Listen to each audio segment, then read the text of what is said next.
Bem-vindos ao Historizando! O nosso assunto de hoje, o nosso curta Historizando de hoje, é para entender o que foi o Congresso de Viena. O Congresso de Viena é esse que vai participar, então, da derrota do Napoleão, do final do período napoleônico, e que vai ajudar a gente a entender também o século XIX na Europa. Por que tem tanta revolução? Por que tem tanto movimento? O Congresso de Viena, com certeza, é uma das maiores motivações. Então já fica nesse vídeo, não se esquece que lá no Instagram, @historizandotati, tem conteúdo exclusivo e bora entender.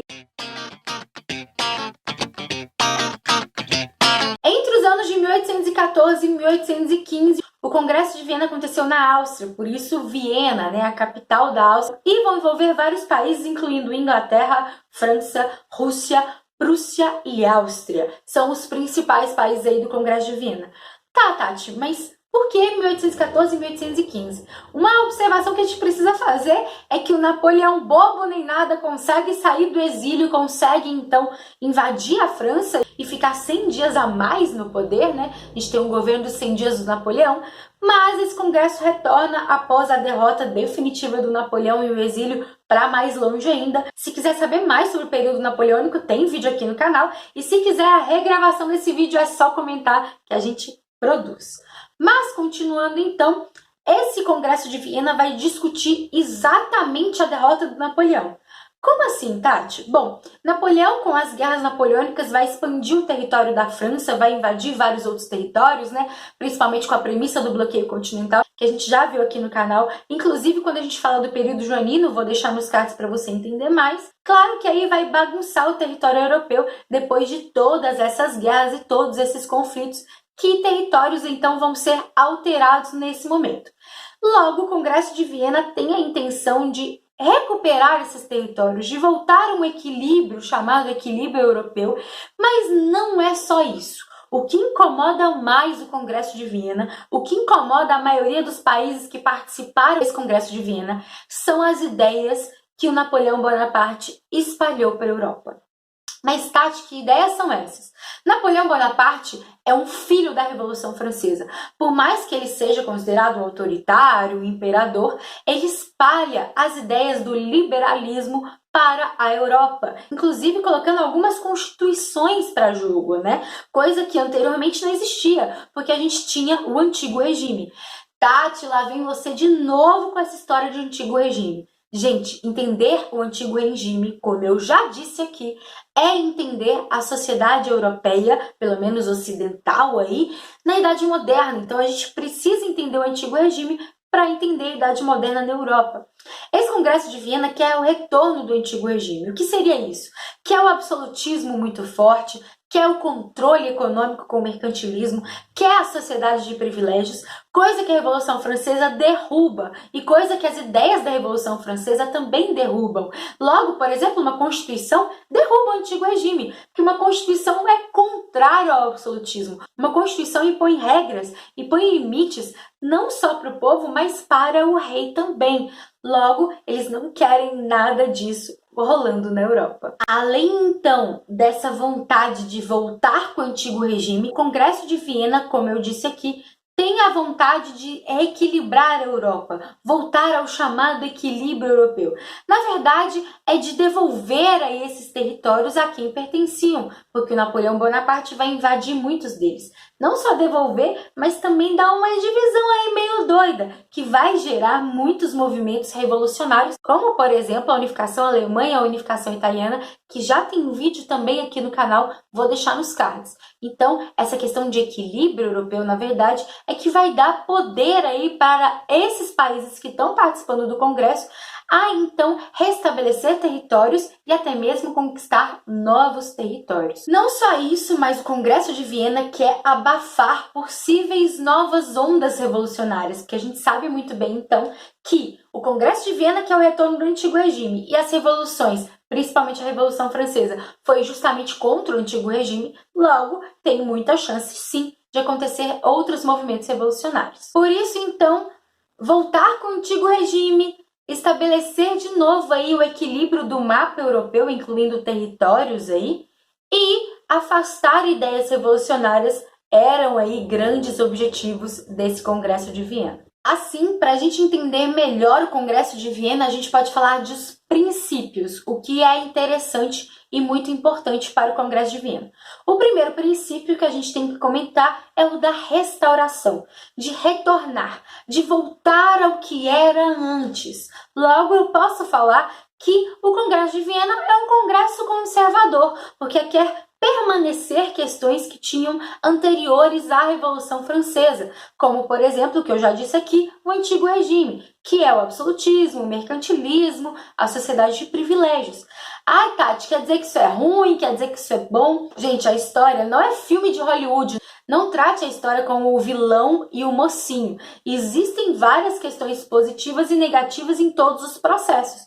Para esses países que estavam no Congresso, isso era positivo, isso era bom. Mas para muitos que conquistaram coisas com a Revolução Francesa, isso era péssimo, isso era horrível. Então, não fique aí querendo colocar juízo de valor se é ruim ou se é bom.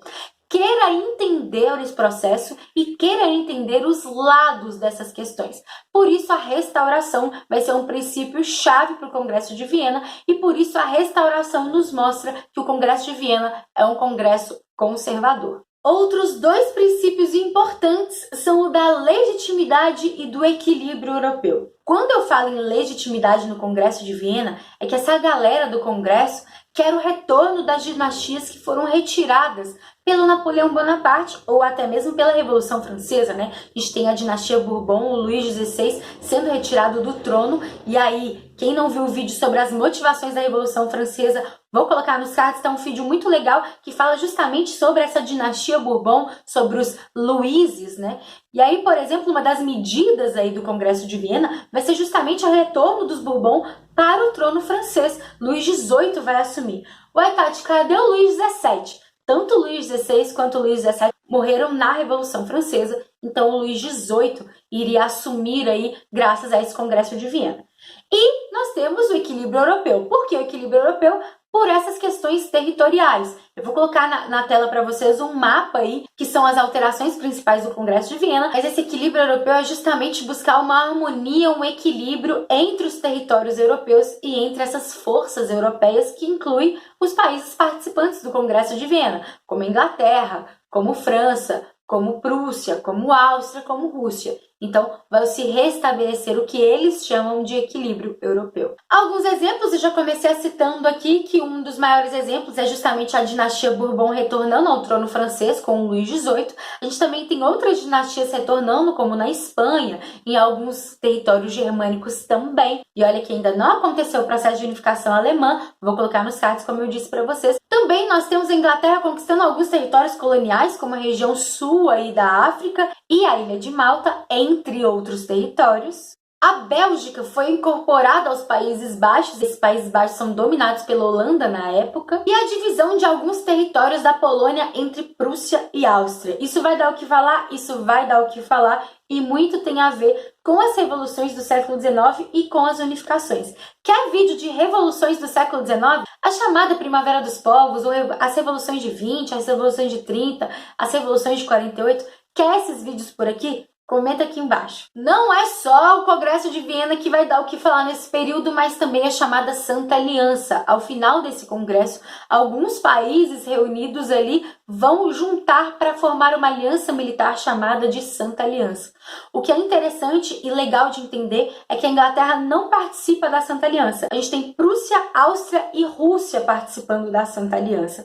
Mas, Tati, o que é a Santa Aliança? Santa Aliança vai ser um exército, vai ser uma aliança militar para evitar novos confrontos, evitar aí essas revoluções, evitar as reclamações do povo. Exatamente isso. Se constrói, se tem uma aliança, um exército para evitar revoluções, para evitar reclamações do próprio Congresso de Viena, porque, como eu disse aqui, era um congresso conservador. Só que a Santa Aliança não vai ter tanta efetividade assim, só a princípio aí em 1820, com algumas revoluções, e eu disse, se você quiser vídeo, já comenta aqui embaixo pra gente falar mais. É mais legal de entender que a Inglaterra não participa, e por que ela não participa? A Inglaterra, por mais que ela tenha interesse no Congresso de Viena, ela não é conservadora como os outros países. A Inglaterra já tinha passado por um processo de revolução, já tinha aí, inclusive, iniciado processos aí da Revolução Industrial, já estava crescendo bastante e pensando de outra forma do que o Congresso de Viena, porém ela tem interesse territorial e por isso vai participar. Logo, a Inglaterra participa do Congresso de Viena,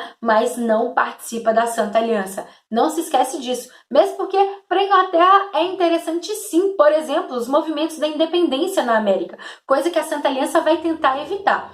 Agora, me explica uma coisa, você sabe por que é interessante para a Inglaterra as independências na América? Comenta aqui embaixo que eu quero saber se você sabe. Bom, é isso, eu espero que vocês tenham gostado, espero que você tenha entendido tanto sobre o Congresso de Viena, tanto sobre a Santa Aliança. Se quiser continuar esse assunto aqui no canal, comenta, dá like, se inscreve, ajuda esse conteúdo gratuito a crescer e a mais pessoas terem acesso a esse ensino. Muito obrigada pela sua atenção, um beijo e até a próxima!